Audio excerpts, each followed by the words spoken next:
জয় গুরু। পরম প্রেমময় পরম দয়ালের চরণে শত সহস্র কোটি আভূমি প্রণাম জানাই এবং আপনাদের প্রতি প্রত্যেককে জানাই আন্তরিক আনন্দিত জয়গুরু। আজকের আলোচনার বিষয় হল শ্রী শ্রী ঠাকুরের ছেলেবেলায় দর্শন।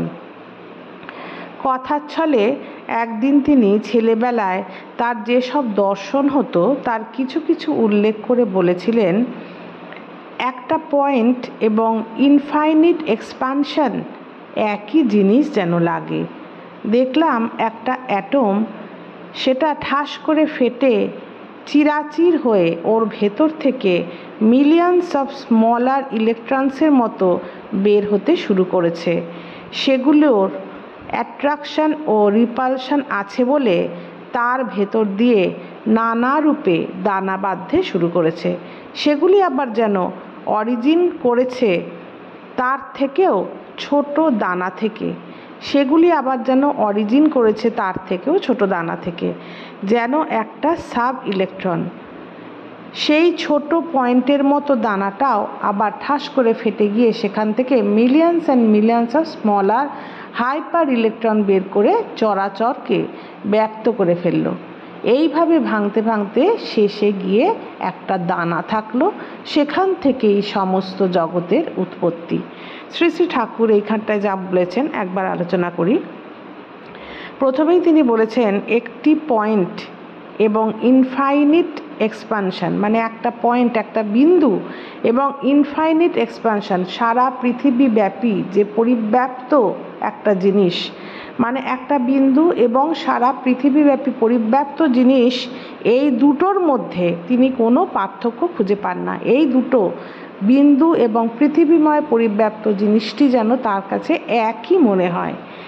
একটা অ্যাটম, তারপর বললেন একটা অ্যাটম ঠাস করে ফেটে তার থেকে মিলিয়নস অফ স্মলার ইলেকট্রনের মতো বের হতে শুরু করেছে। একটা অ্যাটম ফেটে গেল এবং তার থেকে অনেক সূক্ষ্ম সূক্ষ্ম ইলেকট্রন বের হতে শুরু করলো। সেই ইলেকট্রনগুলির মধ্যে আবার আকর্ষণ এবং বিকর্ষণ আছে, অ্যাট্রাকশন এবং রিপালশন আছে, অর্থাৎ আকর্ষণ এবং বিকর্ষণ আছে। সেই জন্য সেই আকর্ষণ বিকর্ষণের ভেতর দিয়ে ছোট ছোট দানা বাঁধতে শুরু করেছে। সেগুলি আবার যেন অরিজিনেট করেছে, সেগুলি আবার যেন সৃষ্টি হয়েছে আরও ছোট ছোট দানার থেকে, সেগুলোকে বলা হচ্ছে সাব ইলেকট্রন। সেই পয়েন্টের মতো ছোট দানাও আবার ফেটে গিয়ে সেখান থেকে millions and millions of smaller hyper electron বের হয়েছে এবং চরাচরকে ব্যক্ত করে ফেলেছে। সেগুলোও ফেটে গিয়ে আবার লক্ষ লক্ষ লক্ষাধিক ছোট ছোট ইলেকট্রন বের হয়েছে এবং সেই ইলেকট্রনগুলো সারা পৃথিবীতে ছেয়ে গেছে। এইভাবেই ভাঙতে ভাঙতে শেষে গিয়ে একটা দানা থাকলো, সেখান থেকেই সমস্ত জগতের উৎপত্তি। সেই প্রাইম দানাটা থেকেই যেন একটা সিরিজ অফ প্রসেসের ভেতর দিয়ে আমার ইগোর দানাটা লিভিং বিইংয়ের ভেতর এসে পড়লো। সেই যে ছোট্ট দানাটা সৃষ্টি হয়েছিল, যেটার থেকে সমগ্র জগতের সৃষ্টি হয়েছে, সেই দানাটার থেকেই কতগুলি পদ্ধতির ভেতর দিয়ে, সিরিজ অফ প্রসেসের ভেতর দিয়ে, অর্থাৎ কতগুলি পদ্ধতির ভেতর দিয়ে একটা ছোট আমার ইগো দানা তৈরি হলো। সেই ইগো দানাটা লিভিং বিইংয়ের ভিতরে এসে পড়লো। সেই ইগো দানাটা, সেই প্রাইম দানাটা থেকে কতগুলো পদ্ধতির মাধ্যমে যে আমার ইগো দানাটা তৈরি হলো, সেটা একটা জীবন্ত দেহের মধ্যে এসে পড়লো। দেখলাম জলের ভেতরে যেন কুমির হয়ে আছি, এক জন্মে যেন গাছ হয়ে আছি। এরপর দেখলাম ছোট ছেলে হয়ে দৌড়াতে শুরু করেছি, বিয়ে হলো, নারীর সঙ্গে এনজয় করতে শুরু করেছি। তারপর দেখলাম ধীরে ধীরে আমি বের হয়ে এলাম, আমার দেহটা পড়ে আছে, সবাই কান্নাকাটি করছে। হঠাৎ তখন আমি ভাবতে শুরু করলাম, তাহলে আমি কি সত্যি সত্যি মরে গেছি? তারপর একটা গ্যাপের মতো মনে হয়, তারপর আরও একটা নতুন জীবন আরম্ভ হলো। এইভাবেই দেখলাম এক জীবনে আমি চামার ছিলাম, এক জীবনে আমি রাজার ঘরে জন্ম নিয়েছিলাম। প্রাসাদের ভিতরে একটা গম্বুজের মতো ছিল, তার চূড়াটা সোনার পাত দিয়ে মুড়ে দেওয়া। বাড়ির ছোট ছোট ছেলেমেয়েগুলো আর মহিলারা আমাকে খুব ভালোবাসতো। মনে পড়ে এক জীবনে একটা পাহাড়ের নিচে বাড়ি বানিয়ে আশ্রম বানিয়েছিলাম। ওই জায়গাটা একটা হেলানো বড় শ্বেত মর্মর দিয়ে বাঁধানো ছিল। একটা ফুল লতা ওর ওপরটায় ছায়া দিত। লতাটায় সাদা সাদা ফুল ফুটত। এক পাশে পাহাড়ের গা বেয়ে একটা ছোট্ট ঝর্ণা ঝিরিঝিরি বয়ে যাচ্ছে। এইভাবেই শেষে এক জীবনে এসে পড়লাম এই জীবনে এসে পড়লাম। আর এই জন্মের কথা তো আমার সমস্তটাই মনে আছে। দেখলাম এক আলোক ধারা হয়ে আমি সূর্যের ভেতর দিয়ে নেমে এসেছি। শ্রী ঠাকুর কি দেখলেন? একটি আলোক ধারা হয়ে আমি সূর্যের ভেতর দিয়ে নেমে এসেছি। সূর্যের ভেতরটা পৃথিবীর মতোই ঠান্ডা অনুভব করলাম। সেখানে যে জীব রয়েছে ওদের ভাব আর পৃথিবীর জীবের ভাব সম্পূর্ণ পৃথক। ওদের ভাব এখানে প্রকাশ করার উপায় নেই।